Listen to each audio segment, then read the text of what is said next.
Uproar over the shooting death of a Florida teen will descend on Toronto. A massive march is planned to add to the growing call for criminal charges in the killing of Trayvon Martin. He is the 17-year-old who was gunned down by a neighborhood watchman, George Zimmerman. As our Anthony Robart explains, now new video appears to contradict Zimmerman's claim of self-defense.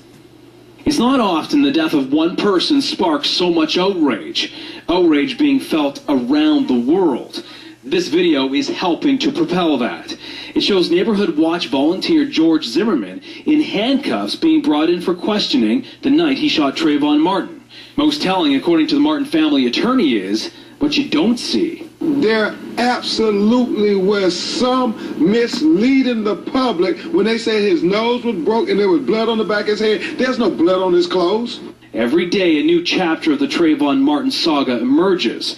Was the shooting in self-defense? Was it racially motivated? Then there are the tweets circulated by filmmaker Spike Lee that contained the address of the home thought to belong to Zimmerman.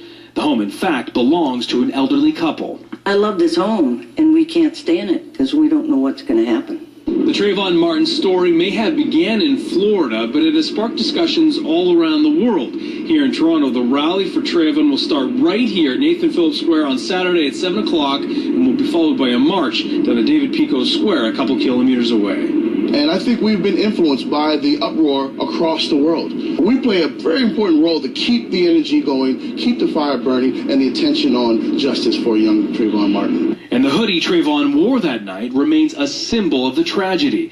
Many speaking out against what they say is racial profiling. We have stereotypes that are not going to go because this can happen to anybody, white or black. Yeah, a lot of people, like race, it doesn't matter. A lot of people walk around with hoodies now. Despite what we've all learned, there's still so much we don't know about that night and may never know. The one person who does hasn't spoken out and remains in hiding. Anthony Robart, Global News.